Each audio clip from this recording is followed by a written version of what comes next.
a year,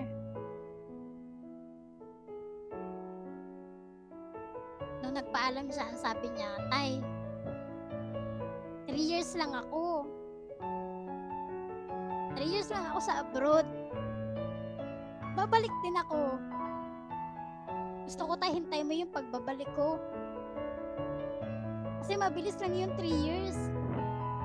Tay, hintayin mo ako 3 years lang.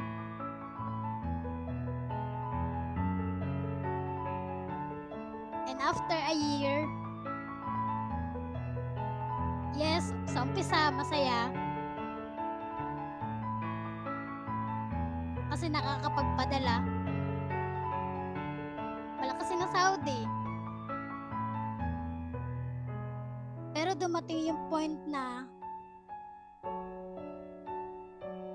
kinakatakutan ng anak.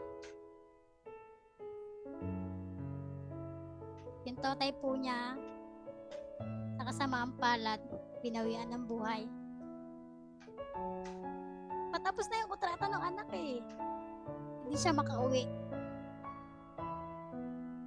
Even na wala yung tatay niya. Sakit. Sobra.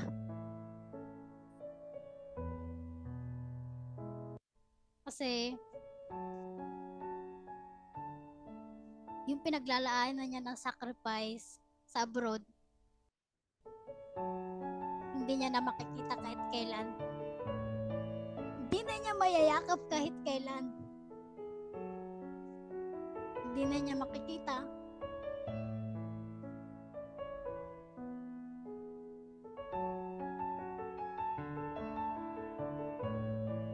Sabi ng anak, Tay, akala ko ba hintayin mo ko?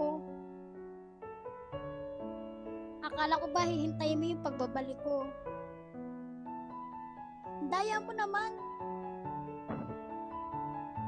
Andaya mo naman kasi sabi ko, mag-aantay ka. Sabi mo, hihintayin mo ko. Pero ba't still iniwan mo ko?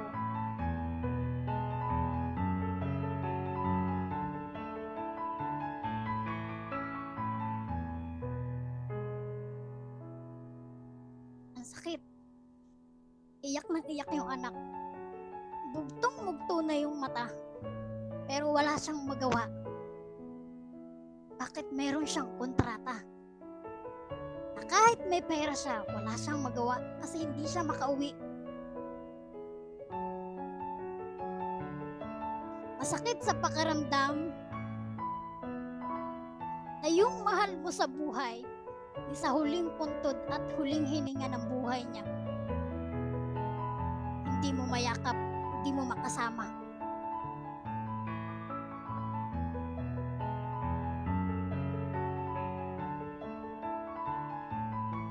Kasi wala na.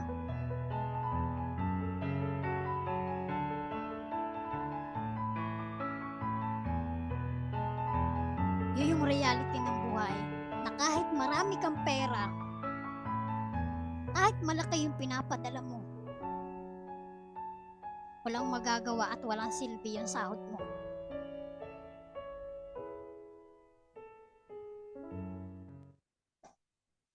Kaya right now, sa lahat po ng OFW na nandito ngayon, gusto ko marinig mo tong yung realization na to.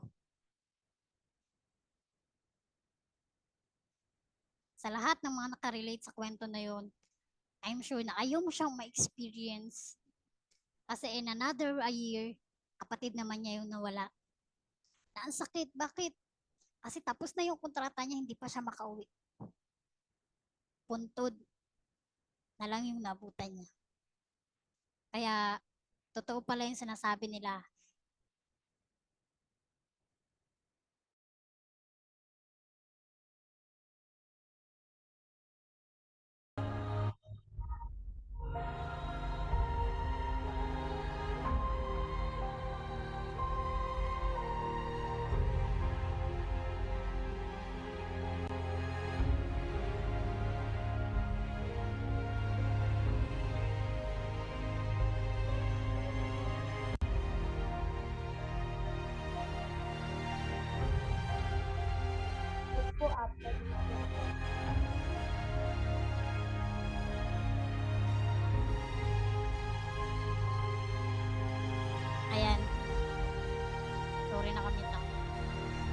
ng OFW ngayon na nandito sa loob ng Zoom, kung narinig mo yung kwento na yon, na sa pagbabago pala talaga ng buhay, kailangan natin ng right time and right opportunity to become successful. Na para lahat ng maganda, 'di ba? Lahat ng mga bagay is maging reality ng buhay mo. Bakit? Kasi may mga nagsasabi po na sipag lang daw po yung basehan para yumaman. Uulitin ko sa lahat ng OFW, 'di ba? Kung sipag lang daw yung basehan para yumaman, sana lahat po ng OFW mayaman na ngayon. Uulitin ko. Tama ba? Sana lahat ng OFW na ngayon is mayaman na. Tama o tama?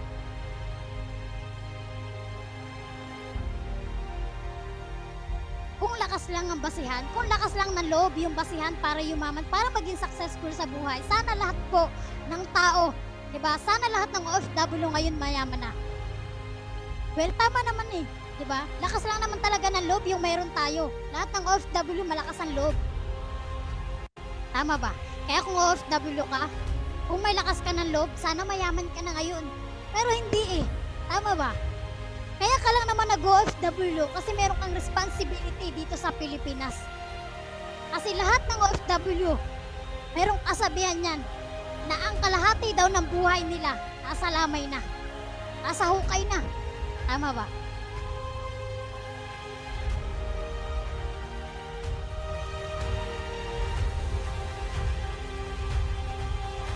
Lahat ng OFW hindi mo alam kung ano yung dadatnan mo sa ibang bansa. Pero nag-take ka pa rin ng risk. Bakit? Kasi gusto mong mabigyan ng magandang buhay yung pamilya mo. Gusto mo mabigyan ng magandang kinabukasan yung anak mo. Pero ang tanong, yung pagiging OFW ba, yung pag-abroad mo ba, this is the right time, this is the right opportunity ba na pinasok mo? Hindi. Kasi ang OFW, masaya ka lang naman pag may sahod. Masaya ka lang naman kapag nagpapadala ka. Pero ang tunay po na magandang opportunities nandito sa Ultimax Elites. Kaya kung gusto mo magbago yung buhay, find the right opportunity.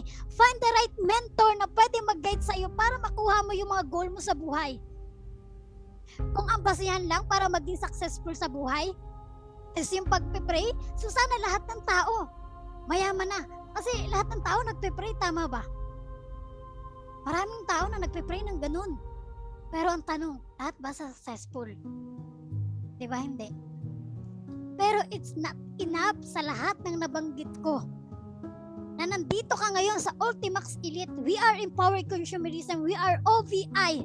We are Team Ultimax. Ultimax Elites na pwede mag-guide sa'yo para makuha mo yung success mo. Kasi para sa akin wala na pong usapan kung malaki ba yung i-invest mo dito. Wala nang usapan kung pwede ka bang yumaman dito. Kasi bakit? Marami na pong nakapagpatunay. Marami na po yung OFW na yumaman.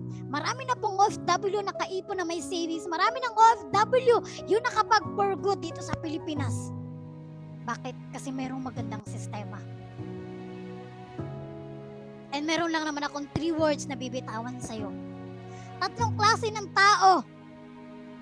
Natignan mo yung sarili mo kung ano ka dito. Kasi malalaman mo kung sino ka sa 3 tao na to. And shout out po sa lahat ng tambay na walang trabaho. Marami kang time, masaya sa family, nakasama mo sila. Yes! Sobrang saya kasi kasama mo sila. Marami kang time sa anak mo, sa asawa mo, sa pamilya mo. Bakit? Kasi marami kang time na kasama mo sila. Marami kang time na pwede mo silang makabanding. Pero the truth is, masaya ba talaga? Of course, hindi. Bakit?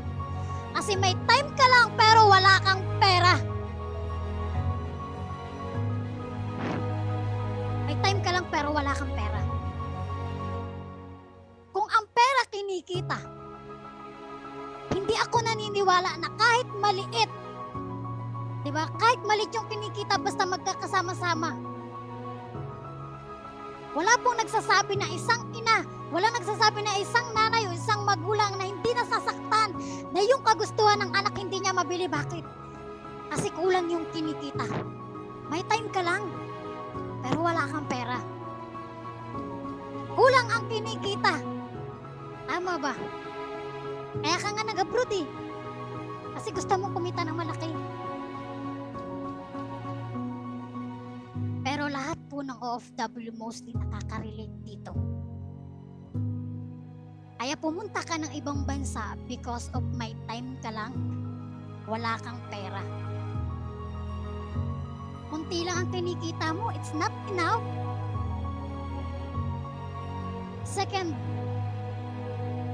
may pera ka monthly, pero wala kang time.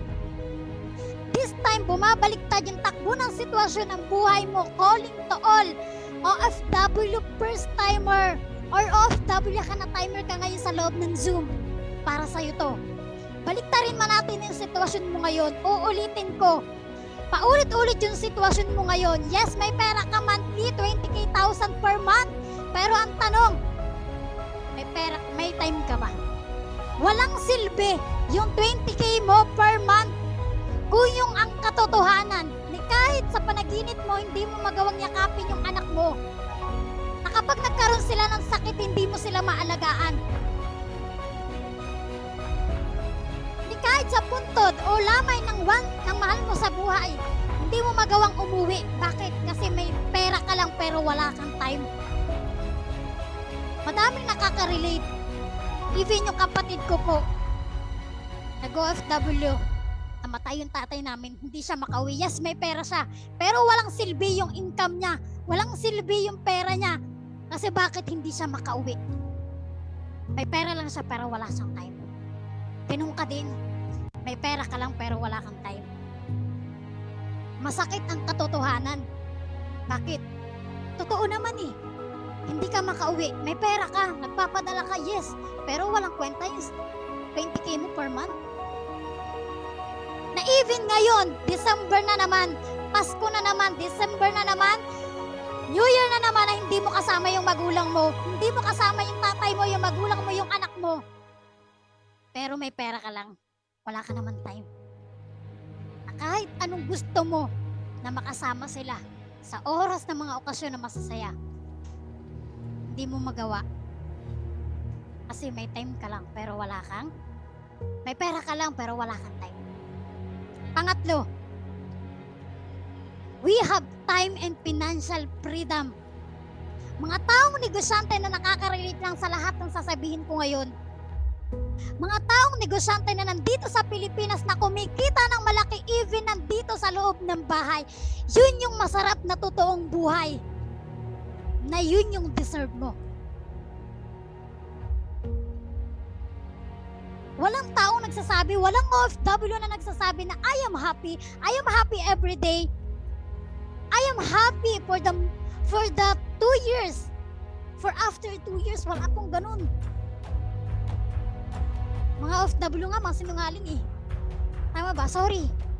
Pero yun yung reality. Masaya kayo? Asa pang pamilya mo? Na okay ka? Pero deep inside, durog na durog ka na. Kasi gusto mo nang sabihin sa kanila na ayaw mo na, suko ka na. Tama ba? Paano ka magiging masaya? Tama ba? Kung wala ka naman pera. Paano ka magiging masaya kung hindi mo naman kasama ang pamilya mo?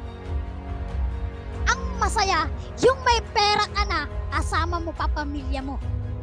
In this community, yun yung pwede magbigay sa'yo ng time and financial freedom. Gawin mo lang ng tama yung sistema. Bigyan mo lang ng lakas ng loob yung sarili mo. Bigyan mo lang ng tiwala yung sarili mo na kaya mo. Kasi nagawa nga ng iba eh. Dahil ang negosyante, lahat yan kinakaya. Tama. Paraan na kailangan para magkaroon ng time and financial freedom, kailangan mo lang ng extra time, kailangan mo lang ng extra effort, extra community na pwede makatulong sa'yo. And tandaan mo sa lahat ng OFW, naghihintay yung pamilya mo, naghihintay yung magulang mo, naghihintay yung anak mo sa resulta mo. Kaya gawin mo to. Gawin mo yung sistema ng tama para matapos ka ng tama. Because this community will give you a time and financial freedom that your life will never be the same again. Thank you so much and God bless everyone. Congratulations sa lahat ng first timer na nandito sa loob ng Zoom. Alam ko na kapag ginawa mo to, ikaw naman yung next. Ikaw naman yung next na papauwiin namin. Ikaw naman yung next na pwedeng magbago yung buhay mo para makasama mo na yung pamilya mo. Alright, thank you so much and back to our host, Coach Kenneth Opeñano. Thank you, God bless everyone.